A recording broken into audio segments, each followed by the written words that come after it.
everybody, and welcome back to another episode of the Knee Slapping K-Pop podcast. I am Kayla, and today I am here with Sammi. Hello. Today we're here for another installment in our review of K-pop companies, and today we're talking about RBW Entertainment. Woo! And this is our last entertainment company before we cover the big three plus Hybe. So, hooray. The big four in a way. Big four, really. We are gonna, we have a list of I think 11 or 12 other companies that we want to cover eventually, so we will keep this series going, but they will not be coming out once a month like they were this year. Or however the hell they came out this month. They definitely also did not come out once a month, but we had 12 of them planned for this year, so 12 of them will release by the end of this year. So yeah, we put as much of them as we could this year. Yep. Things had to move around because of unforeseen shows, mainly. Really. It was mainly shows and, BTS's hiatus. So yes, it was a lot of weird things a lot of weird things happened this year. Yep. But we'll still do company reviews of, some of the smaller companies, and we'll probably do some joint company reviews like we did with Jellyfish and Fantagio, too. Yeah. But the rest of this year will be the big three plus Hybe. So. Plus Hybe. Yep. And the fun thing is that we already recorded one of them. We did. You're gonna get a spoiler for our ranking of that company at the end of this episode when we give the RBW a ranking out of 10. So. Yep, and also where it fits on our ranking of all these companies. Yes. As in range with each other. Exactly. So that'll be exciting. And also, if you weren't aware, if you skipped over one of the smaller companies, we have now introduced Half Points. We did. So we did not introduce Half Points until JYP, which is the company we already recorded. No, so that's not a thing. In Yehua. Didn't know. Oh, did we? Yeah. Oh, did we give it a 9.5? Yeah. Oh, that's right. We introduced Half Points in Yehua Entertainment. We did readjust points in JYP. That's what happened. Yes. Okay. So, you'll also get some readjusting of points. Yes, we do have a readjusted ranking. It does not change the actual order of anything, but just the actual scores we gave out, so. And then just ignore next month when we actually talk through how we re-ranked them. Yep. Everything's out of order. You're gonna get a spoiler, it's fine. We had to bulk record. We did. I'm going on vacation, look, it's a lot. We did have to bulk record, so this is, one of the effects of that. So deal with, this is just how it is for right now. Yep. And so we're gonna go through how we think RBW managed their artists. Mm-hmm. Oh boy. It'll be a time. Yeah, it'll be fine. It's both a longer episode than I thought it was. Both more simultaneously and a longer groups. And shorter episode than what I had anticipated. Yeah. So RBW starts as WA Entertainment. They will not release their first major player in the sphere or their first group until 2014, which is both logically that makes sense because it's Mamamoo, but also seems like such a small amount of time. It's not even 10 years ago. Like a baby company in comparison. It's a baby company. To even some of the more mid-tier companies, like a baby company. Yeah. But weirdly, it's similar to Hybe situation where it's a company that just absolutely thrived super quickly. Yeah, they started acquiring a shit ton of other smaller companies. And also, within that amount of time, have managed to make themselves a roster of currently active idols that most companies are unable to manage. And we'll get to how they're managing. They do have a very, large active, contingent of groups and soloists right now, so. Yeah. So, let's begin with Mamamoo. So, they debuted in 2014 and released multiple collaborations pre-debut, including with Hwaesung and K-Will. In 2019, Hwasa debuted solo with Twit. In 2019, they go on to Queendom and go on to win that show. Yep. In 2020, Moonbyul debuts solo in February, and then Solar will debut solo in April. Then in 2021, Solar, Moonbyul, and Hwasa will renew their contract with RBW, and Wheein will renew a contract with RBW to specifically participate in Mamamoo activities through December of 2023, and she signs as a soloist under The Live? Is that how I'm saying that? Yeah, I assume that's how that's pronounced. It is the live, but the one in live But is the a one one. in the I in one is a the I in live is a 1. Yes. Yep. That is a Ravi label, by the way. That's yes, Ravi's that is label. Ravi's label.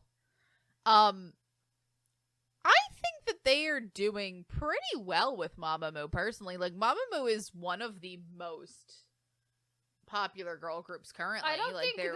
I think they're past like their peak popularity. But at their peak, they were definitely one of the most popular girl groups. I mean, in 2019, they won Queendom.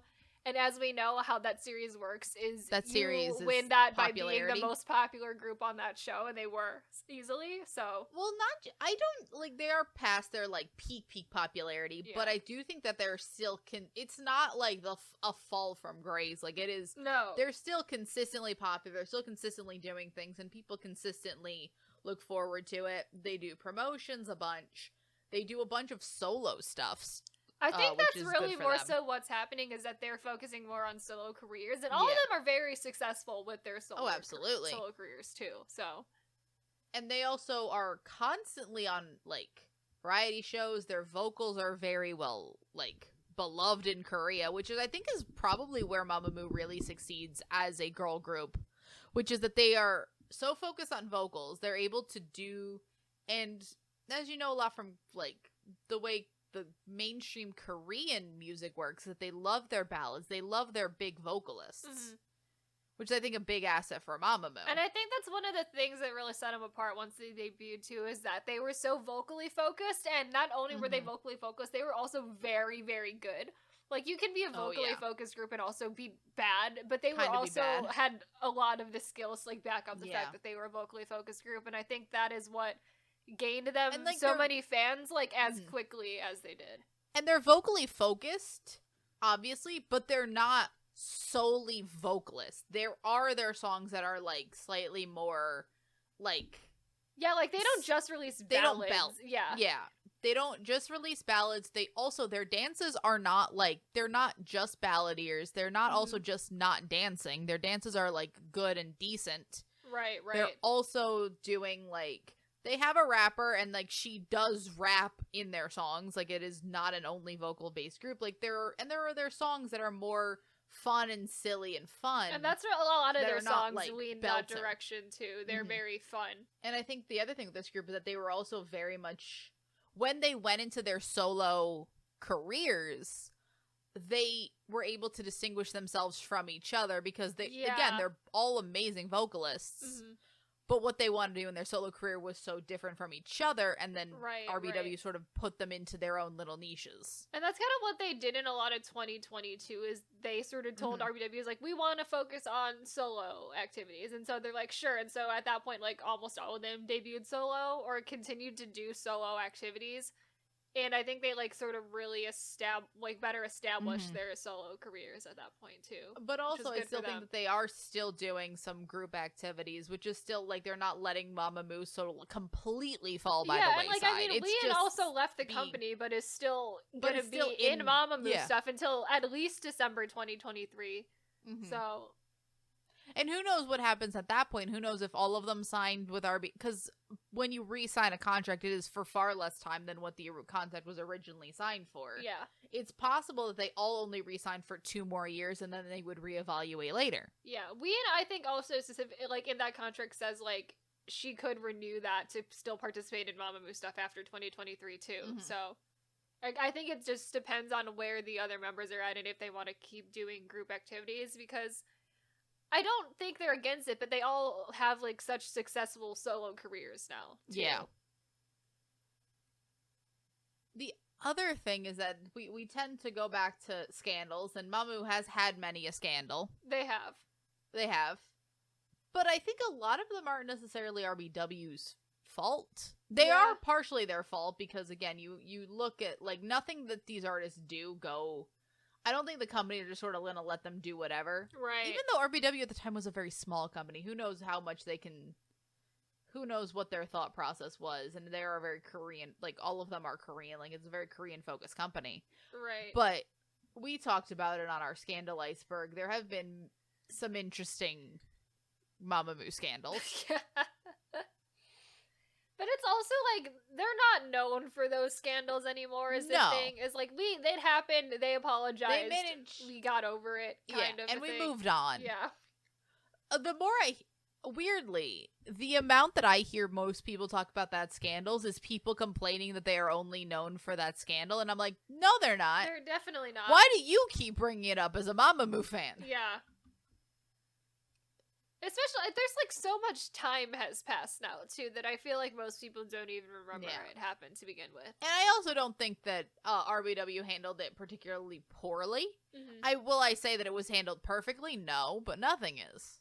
It is better. Like, the statement they released was a lot better than certain companies have been in the past. Yeah. At the very least, it was an apology. It was like an acknowledgement of like, we were unaware this was a problem and we apologize for that, because it was an acknowledgement of fault, which many companies try to deflect. Because the acknowledgement of fault is a real big thing that some companies which don't often like we to don't get that a bunch. Yep. All right, so that was Mamamoo. I think they're doing well. They're still doing well. We go to a similar concept, poorer execution. Way poorer execution. So, our next group we're gonna get out of RBW, most people probably don't know about. Or have forgot, or we're gonna unlock a memory. We're gonna unlock some people's K-pop memories right now. Yep. So in 2016, RBW debuts Romance. They are a vocal-focused boy group who does, except for the fact they do a lot of ballads, actually, other than Mamamoo. They do almost exclusively ballads. So, it's like ballads and like, I don't even think there's a rapper in that. Like, I don't think they do not have a single rapper in that group, I'm pretty sure. Which, for a group debuting in 2016, is almost unheard of. Yeah. Oh, yeah. And this was definitely, I think, at the time seen as, like, this is gonna be male Mamamoo. And then they did debut with, like, a kind of similar, like, funky, like, retro song, similar to what Mamamoo was doing at debut, except it just, like, completely fell flat immediately, and, like, no one really cared about it at all.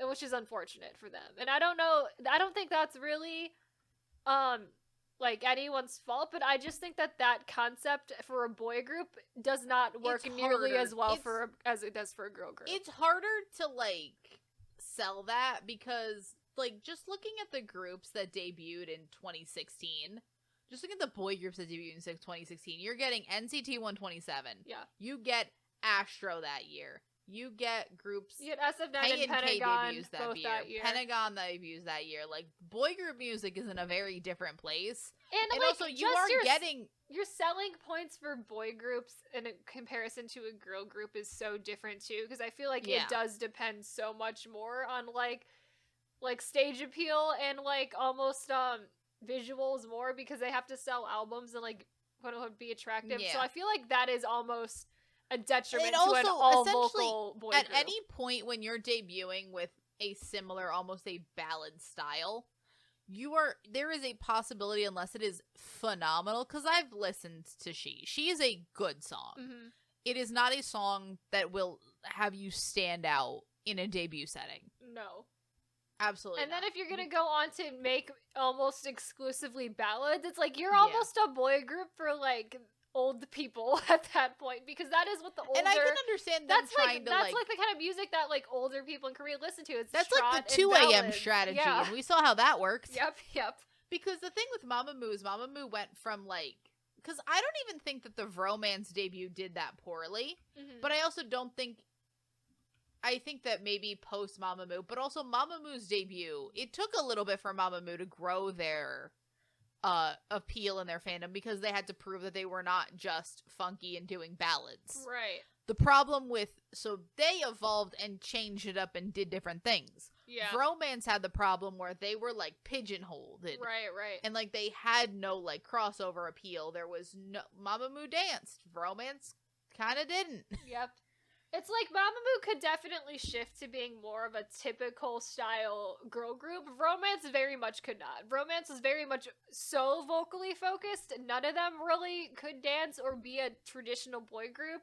So there wasn't really anywhere else for them to go. And I can see this sort of being them trying to appeal to an only Korean market, because you know that ballad singers do phenomenal in Korea. Yeah.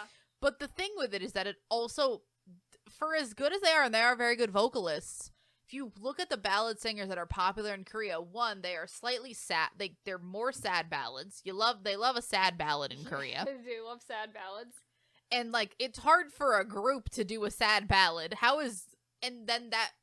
It's like they were trying to do two markets of making them a boy group, but also appeal to the Korean market with a ballad. It's like they were trying to take, like, the sort of general public Korean market of ballads, but trying to force it into, like, a boy group that is, like, a typical K-pop idol group, and those two things were just never going to align and work out well, I don't think. And, like, for as good as they are vocally, a lot of the ballad singers were better singers. If you're gonna be a ballad singer in Korea, you better be phenomenal. Yeah.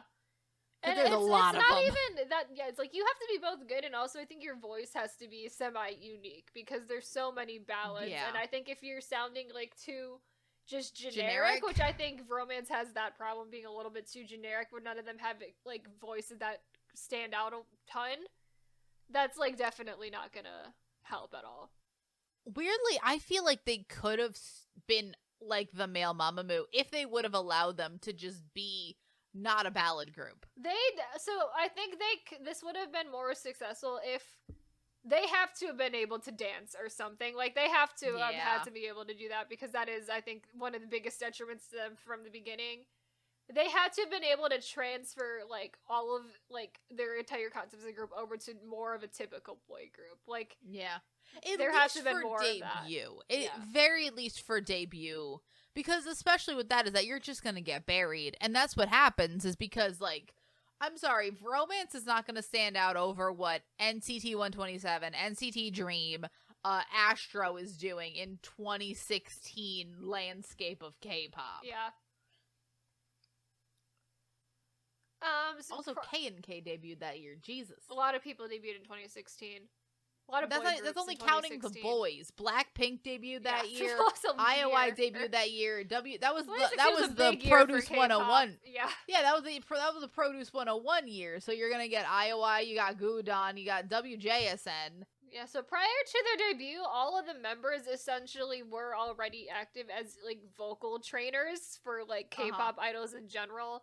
And then a lot of them actually just recorded the guide songs for a lot of other K-pop groups. And I don't know why they decided they wanted to make the leap from vocal trainer to K-pop idol. You know, why not? Something to do. Sure, I guess. That's also partially why I don't think that dance was a particular strong suit of that group. They came from specifically a very vocal-heavy background to begin with. So, and then in 2017, Chandong and Hyunkyu go on Mix 9. They are both in that Love in the Ice performance, which I love. That Love in the Ice performance, which we will continue to love that so tout much. as one of the best vocal performances on a survival like, show, that literally gives, ever. Weirdly, it's sacrilege, but that gives TVXQ a run for their money. It's so good. Like I go back and forth on whether or not that is my favorite version of that song. It's so good. Because, like, TVXQ's good, but dear God. Their performances, they're great. Incredible. But yes. They do some dancing while on Mix 9 because you have to. So, you do get two of them, half of Romance being more K-pop idol-y, like, a little bit. Oh, God. And then in 2020, Janghyun announces that he's getting married to his non-celebrity girlfriend. And other than that, we have not heard from them a lot. And I think they're doing military service because they are on the older side for a K-pop group. Yeah. They're not disbanded, really, they aren't officially. I mean, they just haven't that old.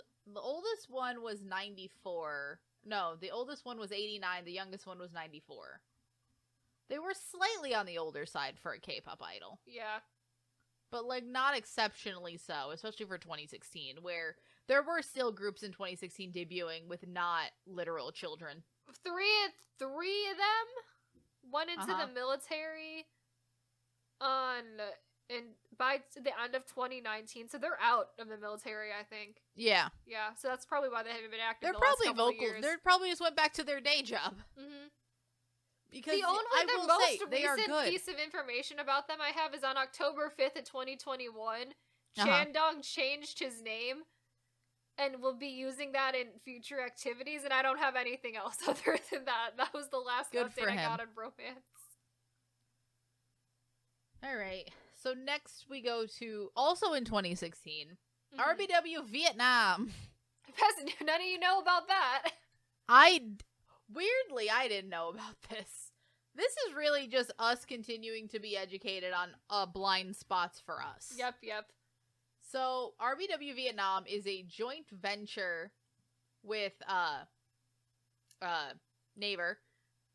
And they debuted a boy group called D-verse? D1-verse? I'm just gonna call them Diverse. And Diverse? I'm gonna go with that. Probably Diverse, but also D1-verse. Yep. So they're the first Vietnamese boy group to be managed by a K-pop label. There's not very much information about them because it is mainly through Vietnamese. This is again where we run into the problem of anything that happens outside of South Korea. We have so little information on. Because we just don't have access to those news sources at all. So they were apparently active for 4 years because the last video I have of them is from 2 years ago in 2020. So they had were still doing group activity. Mm-hmm. They were active for 4 years, but apparently it seems like they were very mismanaged. I do not know how the pop scene in Vietnam is doing, but this group didn't. But also the fact that all their videos are on OneWe, so like K-pop fans were exposed to them. So who knows? And then the group silently disbanded in 2020. Or at least stopped doing group activity in 2020. Right. And Lord knows when they finally remembered to disband them. Yep. I listened to them. They're not bad. But I don't know what the scale of Vietnamese pop is. Yeah, Vietnamese pop is something I literally have zero knowledge of. I am like no knowledge it is of a blind spot in my knowledge. If anybody is also into Vietnamese pop, V-pop if you will, please tell us, because I truly do not know if they're considered good, terrible, bad. I don't know. It's all questions. Yeah. Really just don't know what is going on there at all. Yeah. Especially considering the fact that, like, they apparently, I don't know when they debuted. Actually, no, I believe they debuted in 2020. In 2020, so maybe they weren't even active for 4 years. No, that's just when RBW Vietnam was established. Yeah, started. Yeah. Yeah, these boys were in the company in 2016. They debuted in 2020, had one song, and then quietly disbanded. Really? Truly did nothing with them at all. Nope. The video has no budget, but then again, the most information I have on this group is this, like, just, like, random Reddit post I came across by, like, one person. That's titled, How RBW Treats Diverse Its Vietnamese Group to the Point of Disbandment After Just Debut. So, seems like things went bad for them. It seemed like things weren't done well. Like, any group that disbands after a couple months, probably not had a great time. But also, I don't know how involved RBW was, because one, this was a joint group, and two, RBW by that point is what? Even if you take when this group debuted, 2020 is like 6 years old. 2020 also feels like a think their Vietnamese branch is like going? 2020 also seems like a terrible time to debut, just as like a general concept in the middle of the global pandemic. So, yeah, it seems like a bad idea, but you know. I will agree that there was probably a lot of mismanagement on the RBW Vietnam I doubt RBW as a company, just having established Vietnamese brands, really had any idea of what they were doing there to begin with, so. By this point, RBW in 2016 had not even debuted a successful boy group. Yeah, we don't have one boy group out of, like, we don't have a Korean boy group out of RBW yet at that point. We had Romance, and we saw... No, Romance would be around the same time that they're establishing Vietnam, and that was not a success. No. And they're like, so it's like, we definitely don't have a typical K-pop boy group out of RBW. Oh, no. And we're gonna try to debut a Vietnamese group before we even get one boy group in Korea. Like, that also seems like, on retrospect, like, that was a bad idea for them. That's such a bad idea. Mm-hmm. So yeah, I can imagine that was a bad time. Yep. So well, again, now we go on to a better time. A better time. So, in 2017, Mass 0094 is gonna join RBW. Yep. If you've never heard of that before, that's because this is Onewe before they rebranded to Onewe. That is their original. That's their original band name because they were like a band of friends who would just kind of like establish themselves together. Other than Younghoon, who would come in. Actually, he would still come in with Mass 0094, but. Sorry, I'm steamrolling this. I'm so sorry. Well, you like them a lot more, so anyway. I do, and I know that I know the story. You know the one we wore. The other four, Heron, all of them were friends beforehand. Mm-hmm. Sia and Dongmyeon were apparently like neighbors when they were like childhood friends. Yeah, all four of them were friends. They find Younghoon later after like a competition. All of them were at, and they're like, "Do you want to be our lead singer?" And he's like, "Yeah, sure, why not?" And then they all together This is one of the only like self-made bands in all of K-pop I've ever seen. That I think they might be like the only like self-made bands because all the other bands that are of Royal Pirates. I don't know about Royal Pirates. That's a good question. It's the only one I can think of that could possibly fit there. Yeah. So if anybody because all of the other bands are made by companies, really.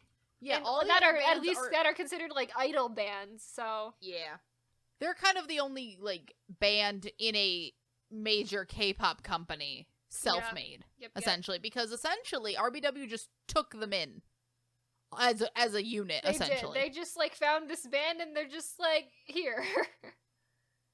Would you like to come to RBW? And now they're there. Yep, they're here. A lot of interesting things are gonna happen before we officially get actual Onewe out at the end. Before eventually we actually get Onewe. So in 2017, Dongmyeon specifically. We'll go on to produce 101 Season 2 with a bunch of the members of ONEUS. Not his brother, who would actually... his brother. We'll get to his brother. Who will be in ONEUS. I also want to go over my conspiracy theory once we get to ONEUS. Yes, well, when we get to ONEUS, we'll because I have a whole conspiracy theory involving ONEUS and Onewe. So Mass as a whole will then go on to the unit. A show after Produce Season 2. As a... Failed. Yes. A show for failed boy groups, but they go on. They do an audition as a band. They do their audition on that show as a band, and then they're which is confusing because that show never credited itself as you could not dance. Like, no, you have to dance. Like, for these they rounds. go on to the show fully aware of the fact that it's for like traditional idol groups, and the judges find them so endearing that they let them all pass the audition anyway, which is wild when you look at the people that didn't pass the audition and somehow every member of a band, this random band that hasn't officially debuted yet, all passed through the audition. Not just that, but Heron and Dongmyeon don't sing. Dongmyeon also almost wins the unit. He makes it to the finale. He almost debuted in UNP. Again, weirdly, Dongmyeon's a decent dancer. He is. Weirdly. That's the reason why Dongmyeon makes it really far, because he can actually dance, and Heron does slightly better because he's hot, is really what happens on the unit. Yeah. And also, Heron doesn't... Heron's the drummer of Onewe. Heron doesn't even sing. No. Heron's probably very lost, but he does do the best out of everyone other than Dongmyeon. Yeah, it's like Dongmyeon then Heron, and I'm like, that and there's a very large gap in between Dongmyeon and Heron. Yeah. And then there's a large gap between Heron and then the other members of Onewe, who are literally in last place for the entire time they're on that show. Again, I really think that they used that show for promotion. They did for them, as they should have. They are absolutely adorable on the unit. They are one of my favorite parts of watching the unit, and I don't like the unit that much as a show, but I love watching Onewe on the unit. They're so fun. I've seen their parts of I've seen their parts of the unit, and I didn't watch much of the unit because it just seemed sad. That's the only part of the unit that's fun watching is Onewe on the unit. Weirdly, they're probably the people that came out of the unit more successful. They're definitely more successful than the people who actually won the unit, gonna be completely honest. That winning the unit did nothing for the people who won that show. They used it as promotion as opposed to trying to save their career, because, you know, they didn't have a career. They had nothing to lose. They had no career to save, really, at that point, so... They could only benefit. Mm-hmm. So in 2018, they're going to rebrand to Onewe, and this is when they become official brother group to ONEUS, who is going to be the traditional, like, RBW boy group. And Onewe will be the band half of that brother group duo type thing that they're doing there. Yep. And then they officially debut as Onewe specifically in 2019. Yeah, they do have a bunch of songs just as Mask 0094. Yes, those songs do not later get translated into Onewe. Those songs can stay there. Yeah. But Onewe becomes a band at that point. And if you haven't noticed, Onewe's my favorite band. I love Onewe. They're a great band. They're so good. They look like they're having fun, which is not a thing I can say for many bands, especially now. Oh, yeah. Especially the JYP bands. I mean, we'll get to that later. Exactly. They're definitely having more fun than the JYP bands. Yeah. And even after the turmoil of the FNC bands, which just seem like they're still going strong, and everyone that's there seems like they want to be there. They're all down to 3 people. The 2 of them are down to 3 people. Or had to kick out a bassist, have no bassist, get another bassist, gain a main vocalist, It's just like, I got like 5 different lineup changes in the process of creating the band. Onewe, you know, went to middle school together and now make songs about their kindergarten crush. Onewe were childhood friends and then went on a couple of survival shows for fun and then debuted as a band. So I feel like they really came out the winners here. And, like, they're still together. They're still all happy. 2 of them are in the military. Yeah, they're on the fucking Mnet band show. They're on the band show, The Great Soul Invasion. I hope that it does so much for them. I'm so confused as to when they filmed that show because of Onewe being in the military right now, so I don't know when that show was filmed. Kanghyun went recently. I think he went last month. But at least Younghoon went like he went 2 months ago. 3 months ago. That's why I was so confused when Onewe was on. I was so confused when Onewe was on the lineup for that show, and I was like, "Isn't Onewe in the military? Like, what happened there?" At first, I thought that Younghoon wasn't even going to be there, and they were just going to rely on Dongmyeon. And I'm like, so we're going to go on the show without our main vocalist? But apparently he's there, so who the fuck knows how long ago this was filmed? Who's to say, really? But anyway, I love Onewe. They're a great band. I do, too. I love them so much. And honestly, I think there's just a lot to where the fuck they want. I also don't think they do bad for being a band specifically, because as we've talked about before, bands are not going to bring you in the same amount of money that a boy group does ever in no situation. But, like, they do a lot of work for I mean, as we recently saw, like, a bunch of them do work for other people. Sia recently, what song did we find out Sia wrote? And they were like, what? Oh, he wrote a really confusing song. It was a Purple Kiss song. I think it was Zombie by Purple Kiss. Sia was on the writing credits for that. What the fuck? Like, they're doing work with other, weirdly also Onewe can do, like, they can do sad band, they can do full rock band, they can do adorable band. They're sort of allowed to just do whatever the hell they want, and that's great for them. Yeah. What was the other thing I was gonna say about them? I also think that it's like a lot of the bands have like certain types of like promotional strategies, and we'll talk about this in JYP and JYP's promotional strategies for a band. But RBW very much more copied the FNC band promotional strategy, which is the way you should form a band. And it worked for Onewe like very well. And sure, the JYP bands are more successful, but that's because they're from JYP. Yeah, it doesn't mean they did anything correct there. It's because they have popularity because they have that name recognition, and that's really the only thing that gives them that popularity. And they also fall apart disastrously, whereas like. And this is the exact opposite, because it's again there's a lot of foreshadowing for the JYP episode, but JYP has this problem of for paying people be in a band who don't want to be in a band. This is the exact opposite, where RBW found a group of childhood friends who formed a band on their own. On their entire, and like weirdly, to not just compare them to the JYP bands, to compare them to the FNC bands. The FNC bands also have this thing of like apparently getting people and then having to kick people out of their groups. Yep. Like the bands are still together. Yep. The bands are still together, but there is like this weird thing of like there's members of like their two oldest bands are down to 3 people each. Yep, they are. And Flying went through all of their turmoil with finding their people. Like, there's a lot of that. Because it's also the fact of, like any normal boy group of how you put them together, of how you put together, like, I don't know, SF9, like, there's going to be people that, like, their personality change, their lives change, or maybe there's not as much chemistry. Because definitely saw that with Honeyus, Onewe, because Honeyus had a lot of member conflict, and that's why Honeyus disbanded before they officially debuted. Yeah, and that's mainly because of, again, a band. You have to work so, like, collaboratively with a band. This is, like, really the preferred way you want a band to form, is you want it to be a group of friends who want to work together and want to be a band. And that's like very that's very rare for K-pop. Rarely. Like essentially RBW didn't create this band. They just were like, all of you can come together. Which is great that all of them got to come together. Yes. And they didn't also try to force somebody in. No, they did not. Which is great. Very, very good for them. Or, you know, in our K-pop conspiracy, take Dongmyeon. Yeah, exactly. But we'll get to that. We'll get to that very soon. Yeah, we'll get to that now. So in 2019, the same year that Onewe debuts, they debut ONEUS. So from 2017 to 2018, the other members of ONEUS also went on a bunch of shows, such as Produce 101 Season 2 and Mix 9.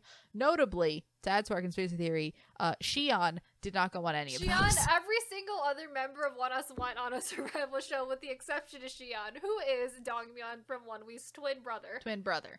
And then in 2019 they debut, and then in 2020 they go to Road to Kingdom. Yep. Because by that point they're a year old, so they can't go on Real Kingdom. Yep. They do decently well. They do decently well. They do not do a single bad performance on Road to Kingdom, so that's really good for them. Which is something I can't say for. I can't say that almost for every other group except for the boys. So them and the boys are the only two. Yeah. And they didn't get eliminated on Road to Kingdom, so that's also a good big plus for them. Golden Child also didn't do bad performances, but Golden Child only did like half the performances they also did get kicked out first, so. Exactly. But otherwise, I think ONEUS's strategy is... Okay, so this is where I have to take my bias of the opinion of the music out of it. Yeah. Whereas, I find ONEUS to be 50-50. And by 50, I mean literally 50-50 good and bad, which is that they bounce back from a concept I love to a concept I don't like. Yeah. But I think that benefits them for popularity-wise. It does. They very much feel to me like they're doing a less theatrical version of like Vix's concept, where they changed, they do very themed concepts. They're not nearly as dramatic or theatrical as Vix is, but there is a clear shift in concept each time they make a comeback.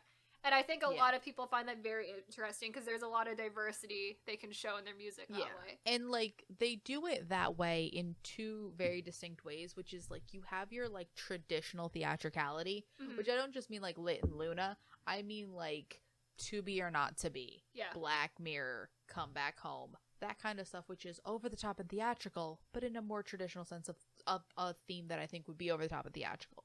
And then they do over the top theatrical noise music. Yeah, then we go to typical boy group noise music we throw in there. Which they're also going way more over the top and creative with it than most boy groups, because I'll say that looking at their videos and looking at the way they decide to do it, it is different than a typical boy group, and I can see where that's like appealing to some people. Right. I think they're infinitely better when they do it the other way, but I can see why. And the noise music edition was a fairly recent addition into like the ONEUS like collection of music, because they really only started that last year. Yeah. And then And I thought it was gonna go away after they released Black Mirror and Luna in a row, and then we got Bring It On this year, and I'm like, oh, so we're not gonna get rid of that entirely. Cool. I mean, we'll see. Well, they just announced a comeback, so we'll see what comes out in September, which might be out by the time this comes out. I don't know. Who's to say? I don't know. That's too much math to figure out. That's a lot of math. That's dates. Mm-hmm. But yeah, I like them as a counterpoint to Onewe. I think that's fun. I really, when they're not doing noise music, I like them a lot. I think they're more theatrical content. I like every song they did a lot, other than except for two of No them. Diggity and Bring It On. So, and weirdly, I don't think those are terrible. They're songs. not bad. No Diggity is a Blackpink song for some reason. No Diggity is a Blackpink song sung by men. Yeah. Bring It On is fine until the chorus hits. Really, Bring It On sounds like a Block B song. It is a weirdly if Block B was around in 2022. Block B song, yeah. A lot of groups are weirdly doing Block BS concepts this year. Like, different kinds of Block B concepts, but they're, like, I feel like a lot of their influence that I've seen this year for some reason. Block B. Yeah, I can see that. Because Block B was also kind of doing, like, not pure noise music, but, like... fun. Proto-noise music. It's, like, noise music before it, like, really evolved. Before it was really noise music, yeah. Yeah. I see the origins of noise music in Block B's music. Mm-hmm. But, like, I like Onewe, and they have the vocals. I do like them. I will say that their vocals are better than most groups doing noise music, so that's a benefit. That's always anyway. a thing that we say. If you're gonna have a noise or rap-focused group, you need to have good vocals. And they do. Fortunately for them, they do have And I very think good it vocals. works out for them that they have, one, good vocals, and two, that they do these over-the-top concepts, because that's not something that's being done a lot. Yeah. So keep those up. Yep. No matter if it is noise music or not, I think over the top is more fun. It's definitely more fun, for sure. It's more unique as well, because it's more memorable. Less honestly. groups are doing that than the noise music. So yeah. So I want to talk about my 1 week conspiracy theory, because this feels like this is the time to talk about that. I agree with it. So I agree with this 100%. So if we look at the Onewe and the Onewe timeline connections, both the connections and the timelines of how these groups are happening. Onewe comes into RBW first, and then they go on a bunch of survival shows. While they're going on survival shows, a bunch of the members of Onewe are also going on survival shows. Dongmyeon is going on weird survival shows with members of Onewe, so they're like, mind you, at the time of this, the only time you see Xian is he is there in support of his brother. Yes. He's in the audience. He is there. He is a cheerleader. So my conspiracy theory here, and also considering Dongmyeon does really well on the unit and does decently well on Produce 101 Season 2, it's like they were definitely gearing him up to put him in a boy group. Like, they definitely wanted him in a boy group instead of in the band he came in to RBW with. And I can see them gearing up to put him in the group and then just replacing. In theory, Onewe can. They can definitely proceed without him. They could also replace him, I think, pretty easily. It hurts my heart to think of that. I know. But yes. It's sad. They're not the same, but like they could function as a band without him. All the moving parts of a band are still present without Dongmyeon. Yeah. Even though it feels wrong if he's not there. Where would we get the guitar? Yeah. Who would do the guitar without Dongmyeon? It wouldn't be the same. It wouldn't be the same without him. Same. And considering Dongmyeon came into this with all of his childhood friends too, I don't think he wanted to be taken away from them. This band started with him and Sia. Yeah. I think that he desperately wanted to be in this band. So our theory is, go on, Kayla. So, I feel like RBW at some point came to Dongmyeon and were just like, "Hey, we want you in this new boy group." And then Dongmyeon was like, "But I don't want to be in a boy group. I want to be in this band." And RBW comes back and say, well, you have to give us a replacement if you don't want to be in this boy group. It's either that or Dongmyeon offers and is like, here, I'll give you my brother. What if I give you my twin brother as a replacement for this boy group and you let me stay with the band? And then because you have actually twin brothers, we could become literal brother groups, and that could be a fun concept. And bada bing, bada boom, history is made. Yep. We get another set of K-pop twins. And then here is Xian in Onewe, and that's how Xian is in Onewe. That's the only reason why Xian's in Onewe, is to make Onewe and Onewe brother groups. Xion not doing a lot in One Us. Sorry for Xion. In the beginning. Xion doesn't do a lot because he has clearly the least amount of training out of the other members of One Us, and definitely feels like a last minute addition onto that group. And I don't know if it was like RBW came to Dongmyeon with that, or Dongmyeon went to RBW with that, or what other way around. But I feel like someone exactly at RBW thought that it would be cute to have brother groups. And here they had a trainee who had a twin brother. And they're like, well, what if you bring us your twin brother? And we could do this cool concept.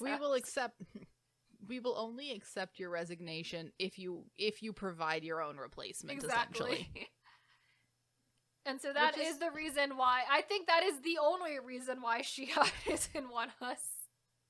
Because Dongmyeon wouldn't do it. Because Dongmyeon wouldn't be in One Us, and Dongmyeon wanted to be in the band he started with his childhood friends. And honestly, it'd be so sad if Dongmyeon just had to watch. It was either that, or they it's either that, or they forced Dongmyeon into One Us, and then they put Xion in Onewe as a replacement, and that seems wrong. Can Xion in a lot of even ways. play? That seems cruel. That seems like very wrong in a lot of ways. Also, I would like to just point out, Dongmyeon and Xion are fraternal twins. Yes. So they don't look alike.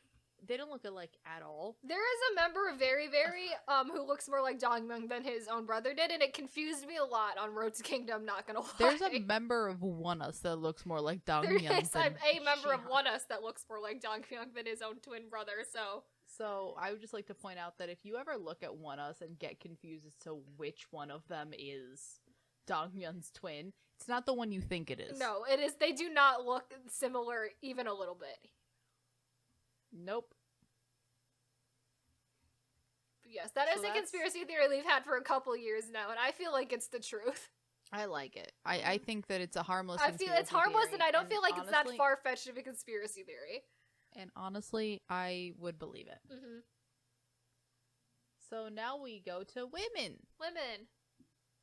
So in 2021 is when we get RBW's newest group, which is Purple Kiss. So they also do a lot of survival shows pre-debut. Goen was on Produce 48, and a couple other ones were on Mix 9, and then K-Pop Star 1 and K-Pop Star 3. In the end of 2020, they start the release of these pre-debut tracks. The first one of those is My Heart Skip a Beat, and then later, I think in 2021, early 2021, they release Can We Talk Again? And then they'll debut later in 2021 with Fanzonia. And I love them. I think they're great. They're wonderful. They continue RBW's thing of being a vocal-centric group, but now have just turned that into, like, pure girl group. Yeah, they're definitely a very just regular girl group, but they are a lot more, like, vocal-focused, for sure. It's like regular girl group, but their vocalists are, like, a step above a regular girl group. Yes. Goen was, like, really, really good on Produce 48. I really liked her there. And then Swan is also, like, really good. Oh, amazing. So good. So they are unfortunately kind of in the same realm as One Us, where they release more theatrical themed like comebacks, and unfortunately some of those are like noise music.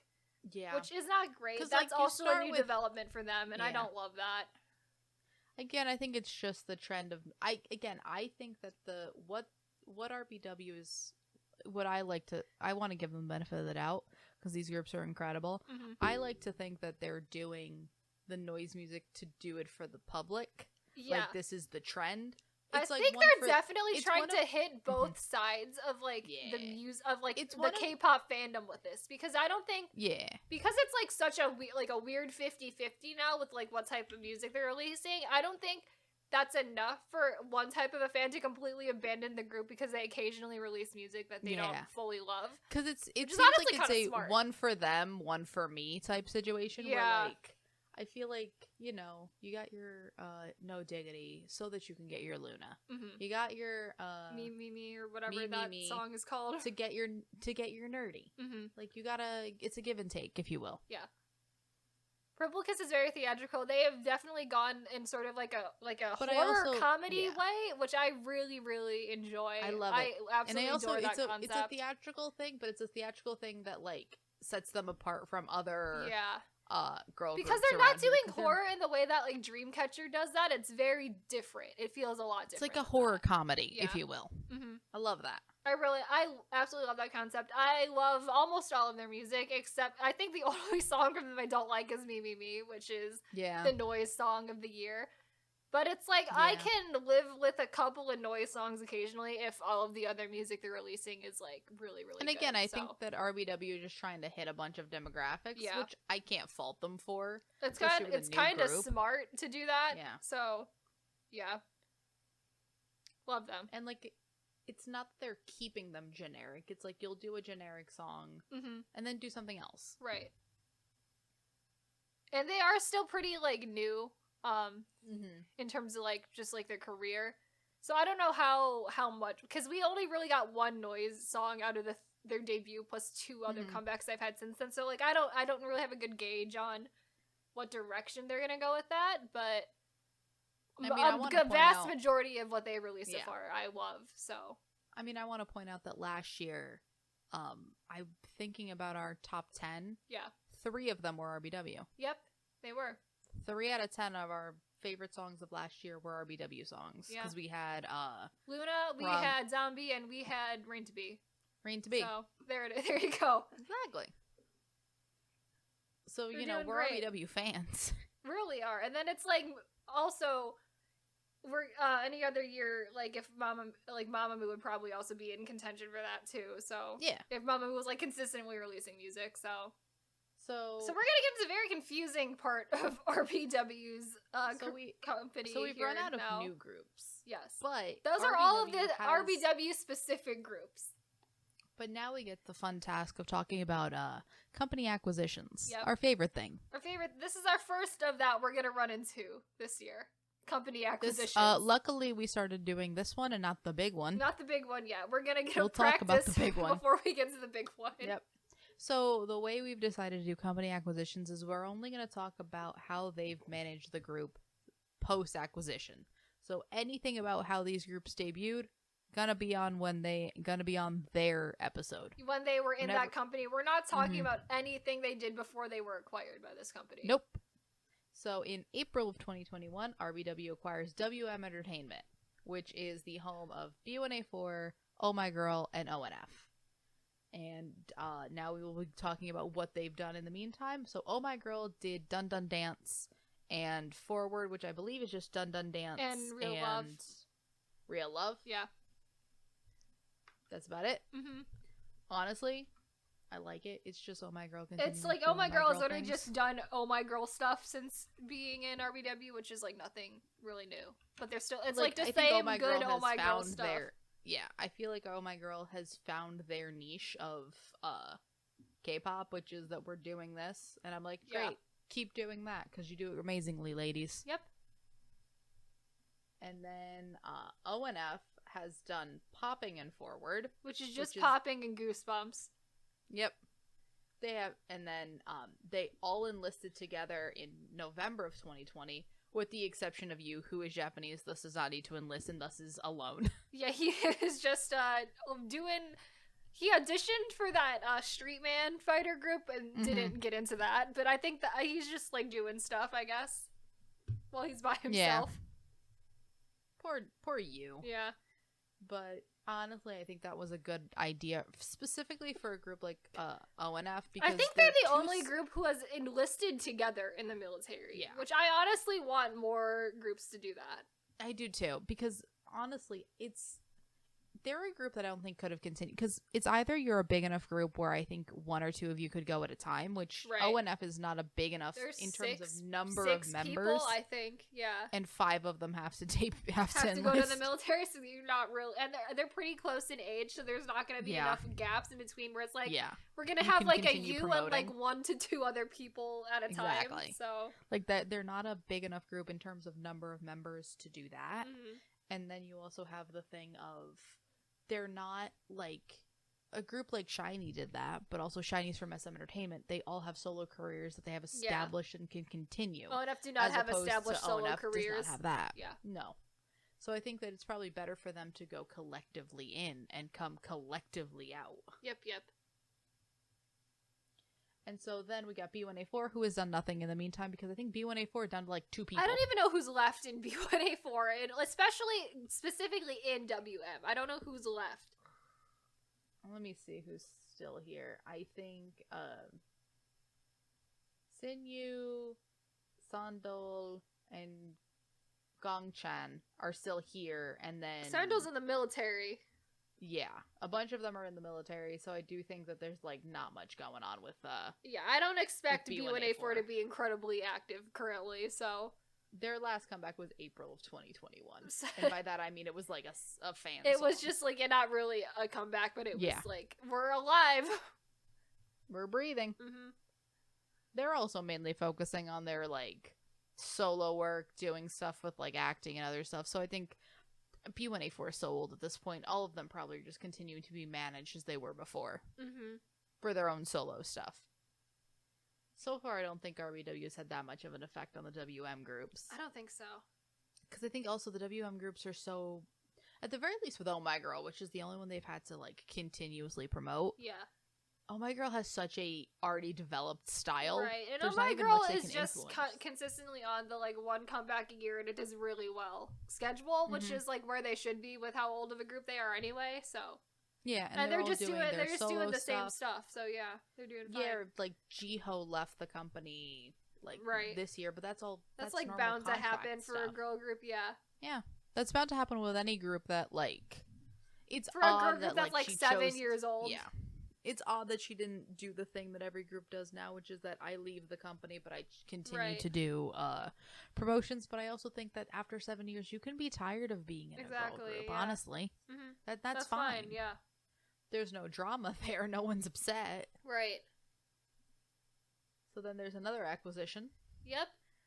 even and less impactful. Less impactful. In January 2022, RBW acquires DSP Entertainment.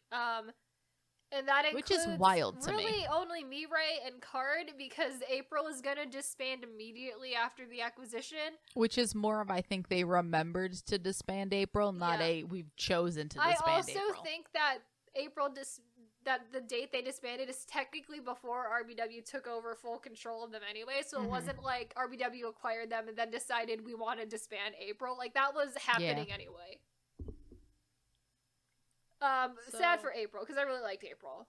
April's such a good group. It's so unfortunate what It's happened so to sad. April. I'm really Which still has- mad about Which it. has nothing to do with RBW. Nothing RBW to do with did not RBW. control. Had no part in that at all. So I really, again, we learned nothing. We learned we absolutely learned nothing nothing because we did the same shit. We did the this same year, thing so- again. We literally did the same We thing did the again same this fucking year. shit this year. So We learned nothing. Yep. Moving on. It just makes me sad. So since acquiring DSP, Card came back after their like 2-year hiatus while J-Stuff was in the military, and they had Ring the And Alarm. they essentially They picked off. resumed. They're doing the exact same thing they did when they were doing before they went on hiatus for J-Stuff. So like, who knows how great for them. Card's not really out here growing and changing. The Card is picking Card up where is they here left doing off, Tropical and you know House what? in the year 2022, and honestly, I need more of that. So Honestly, I miss it. Do more. same. Where's love the I Where's love the Tropical 2022 Tropical House? Because honestly, I'd Card. take it over Card the is noise. doing it. That's all we got. So. Card needs to be an influence. Mirai has done nothing since the acquisition. They had to come back really early this year, but that was before the acquisition. So they have not done anything yet since being acquired by RBW. So essentially, we have no idea what the acquisition is going to mean for DSP. No, but I assume that I it's do- well, Mirai is also like very young group, so Yeah. they haven't done much to begin with. But I don't feel like anything significantly different is going to happen to either of those groups. Absolutely not. So yeah, Again, I think that the best way to do acquisitions, which is the way that this and the other company that has immense amount of acquisitions is going to be doing it, which is that, you just kind of let nothing a is success keep really going. going to change. Yeah, exactly. Again, these groups are not going to acquire failing companies. They're going to acquire companies that at least have something going on. The one thing I do want to talk about that's more interesting is that a company that debuted their first group in 2014 acquired DSP Media. Yep. Now, for people that don't know, DSP was Media big. Real big was back in the massive. day. If you want to think about this, DSP was established in 1991 for one, which is wild, but it had Fingal. It had Seiskis. It yep. had SS501. It had Kara. It had Rainbow. It had April. It had now Card and Mirai. It had some massive artists. Yep. It had. It's kind of sad that they're down to Card and Mirai out of all of those artists they used to have, but it's upsetting. They were very huge in definitely the first gen a lot, and then in the second gen more so than they are now. Yeah, the first gen a lot more. Second gen. If anybody ever knows about the unfortunately named K-pop group Idol, yep, that was not G Idol. No, but actually just Idol. Yep, that was DSP. There's a Lee Hyori was in DSP for a couple years. Like, there's a bunch. Like, you look at DSP. DSP was a big DSP was a big deal back in the day. Yeah, and then they kind of fell from grace. Yeah, not fell from grace, but like they just like then it didn't. They it just didn't stopped. hit the way. It's just the groups just like stopped being as popular as they used to. But like weirdly, the groups didn't stop being as good as they used to. Right. I just think that the groups stopped being as popular as they used to. It's, I think, really, the fall off is after, like, Kara and Rainbow. Yeah. After that point, it's like, they were really, really struggling after that, yeah. It's unfortunate. We will get to that in the DSPWM Entertainment episode, which we probably put the two of those together, being the RBW acquisitions, so. Yeah, there's a lot to go over. Yeah, DSP's got a huge history. And WM doesn't have as much. Yeah. They balance each other. They do.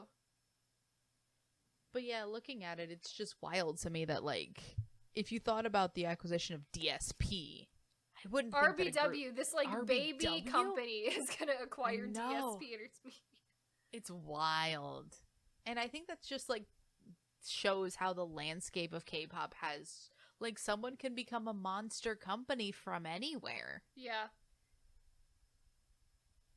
And again, it all takes is one group to hit, and then you, like, build on that, build on that, build on that. This is just a tease for, like, the other company that does this, which is not a secret. Mm-hmm.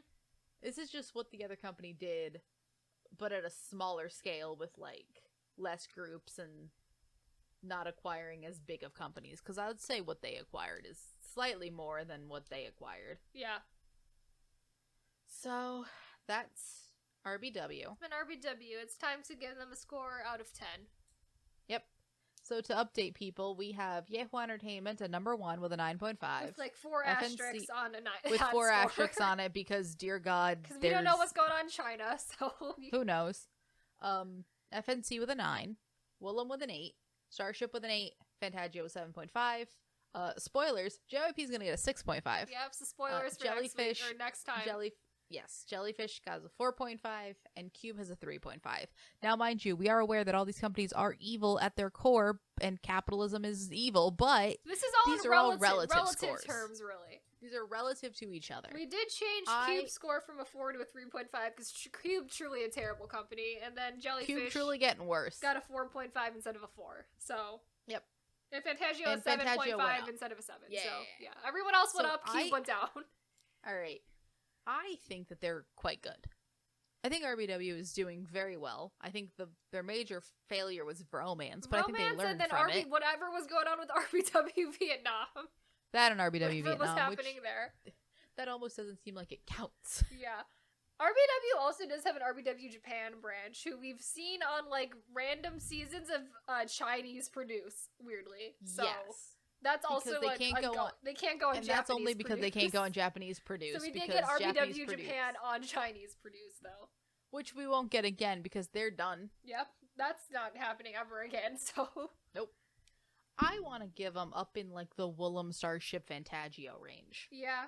I don't think they're FNC. I think they're a little too new for that. They don't have as much of an establishment. But I want to give them like an 8. I'm fine with an 8 for them, yeah. Let's give them an 8. The Willem Starship score, I feel like that feels correct. I want to put them like, you want to put them above Willem or below Willem? I want to put them above Starship. Above Starship for sure. I kind of want to put them above Willem probably. For current. Because I think Willem has done worse things, so yeah. So the current ranking now becomes Yahoo Entertainment, FNC, RBW, Willem, Starship, Fantagio, JYP, Jellyfish, and Cube. I don't think you get worse than Cube. I don't think we get worse than Cube. Cube is really bottom of the barrel for K-pop company. So we do JYP next. We do JYP next. After that, I'm thinking about like if anything's worse than Cube, and honestly, it's YG, SM, and Hybe, SM will be, I think, in the Jellyfish to Fantagio realm. They will be there. They will not be like a 3.5. As much as I hate SM Entertainment, they're not like Cube bad. No, because the thing with SM is that like early years they do so good. Yeah. And then the later years is an evolution. Know, it's something and bad. Then weirdly, I have no idea about Hybe until we actually have that conversation. Yeah. There's a lot. There's so much to go through that I actually, until I have a like hour to 3 hour conversation with you and Maria about what happened. They'll definitely be the top half Hybe. They'll be the top half, like, definitely. I don't know where but yet. like, there's so much to go through. Mm-hmm. There's so many groups. It's a lot. That one, that's why we're waiting until December for that one, because that's going to be a lot. That's everyone's, that's the knee slapper Christmas present. Merry Christmas. So that's been the episode on RBW That's been RBW Entertainment. Also, with minor spoilers for JYP Entertainment, most will be coming out in 2 weeks, so... Yay. Hooray. Everyone who listens to all of these episodes, you will have minor spoilers / I don't know, fun. Again, I don't think it's a secret that we don't like JYP bands. No, that's I feel like that's very well known now that the JYP band situation is bad. So I feel like we've been making references to how much we dislike the JYP. We've talked a lot about the JYP FNC. bands this year, generally, because we've talked about them multiple episodes this year so far. So to save, they can listen to more of our feelings on the JYP bands in 2 weeks when JYP Entertainment comes out. Come back in 2 more weeks. But yeah. We are available on all major podcasting platforms like Apple Podcasts and Spotify. We also have a YouTube channel where we post all of our episodes along with fun clip videos as well. And with that, we will see you guys in the next episode. Bye! Bye!